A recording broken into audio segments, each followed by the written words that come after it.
A developer for Monolith Productions' Wonder Woman game has explained why the game and studio were shut down and implies the game's story would be woke.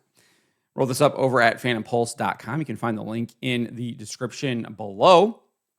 So, this developer who is using the name Tracy, and you can see there has the pronouns they, them, posted this in the Discord. Obviously, that is a massive, massive red flag when you have an individual who is clearly suffering some kind of emotional or spiritual problem, given the fact that they are rejecting that they are either a man or a woman. I'm not sure which one this person is, but this is what the person wrote. That's obviously a huge red flag that this game was going to be woke when you have people like this working on it. But anyways, this is what this developer said. Hi, everyone. This message is 100% unofficial and unauthorized.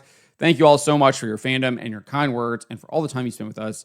I love all of your nemesis stories, and I am so brokenhearted. We won't be able to share Wonder Woman with you. Don't listen to anything anyone said about the project stalling or failing. It was going to be absolutely killer. The developer then was asked, why is this happening? Lack of sales in recent games. So Monolith hasn't really put out a game since, 2017, when I think it was like one of the Middle-earth Shadow of War games. They did 2014, 2017, and they hadn't produced anything since then. It's 2025 now. They had been working on this Wonder Woman game since at least 2020. I think when it was announced, might have been 2021. Not sure on the exact dates, but the developer answered that question saying, making their finances look better to their shareholders, I think. The developer then said there are two other studios that were also closed, Warner Brothers San Diego and one other. It's Players First Games, I think is the third one. That was the company that was developing Multiversus, which was shut down. I think they announced they were shut down earlier this year, and they had to take like another $200 million impairment charge on that game, I think, or it was a $100 million impairment charge after they had already taken the $200 million impairment charge on Suicide Squad: Kill the Justice League. I suspect Monolith was targeted because we had like 4 years on a canceled game before Wonder Woman, so we just looked really bad on the spreadsheet. So apparently they were working on a game that was canceled before they started on Wonder Woman, which makes sense because the last game that they released was 2017, so it would make sense they had been working on something before they started working on this Wonder Woman game. Then here is where this dev implies the story would be woke. The game story would be woke. I know every dev will say this about something they worked on, but it was going to be amazing. I'm not allowed to say much, but I can at least say that every single person was pouring their heart into it, and it showed.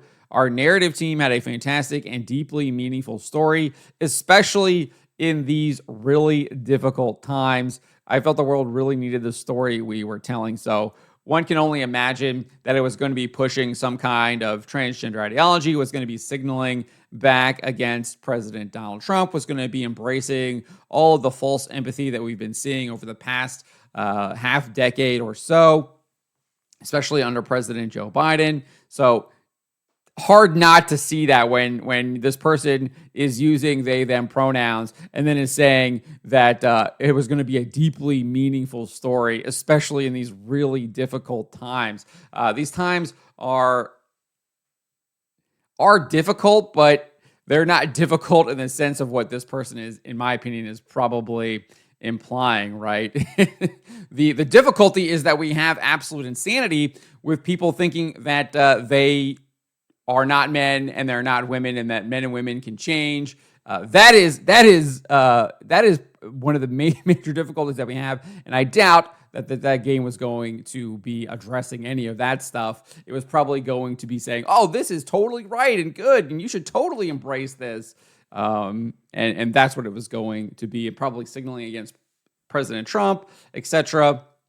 Basically, signaling against the truth that we've constantly see from these people over and over and over again, probably having some kind of LGBTQ plus agenda in it as well. Would not be surprised. But the idea that this game was going to be woke is not surprising. We knew this kind of going back to April 2023, when an activist, Tanya DePass, announced she was working on the game on X. DePaz wrote, okay, enough vague booking. I've accepted a position at Monolith as a senior writer on Wonder Woman games starting next month. DePaz previously participated in the failed boycott of Hogwarts Legacy and claimed that J.K. Rowling was, quote, trying to wipe out trans folks and abusing her platform to do so. So again, not hard to imagine that they were going to be pushing transgender ideology in this game. In 2018, DePaz also attempted to fire a GOG employee by claiming the employee engaged in, quote, transphobic behavior. DePaz posted on X, whoever has the keys to GOG social media channels needs to get bounced. That's twice they've been transphobic, once with a crappy meme, and now co-opting a hashtag for trans rights to sell games, FFS. DePaz also operated a DEI activist organization called I Need Diverse Games, whose goal was, quote, to get free passes for minorities and female attendees, according to the Chicago Tribune, excuse me. She also relayed to the outlet, I've been gaming for a long time. I'm tired of not seeing myself in this media. Games are old enough to where we should be beyond the same scruffy white dude as the protagonist or tired racial stereotypes or tropes. She also made it very clear she does not want to bring more seats to the table, but wants the seats to be replaced, saying, if I walk into a room and I see the same people on the same panel, it tells me you're not trying. There are plenty of non-white, non-dudes, queer people, non-binary, etc. that can talk about the same issue. So again, I think it's very clear that this game was going to be super, super woke, and that's exactly what I think this person was talking about when they were saying it was going to be deeply meaningful, especially in these really difficult times. Clearly just pushing all of this absolute nonsense that has taken over a significant portion of the population, mainly due to government propaganda and the corporations such as the Walt Disney Company, Microsoft, all of these major video game companies, Activision, Blizzard, pushing all of this stuff as well, kind of reinforcing that agenda.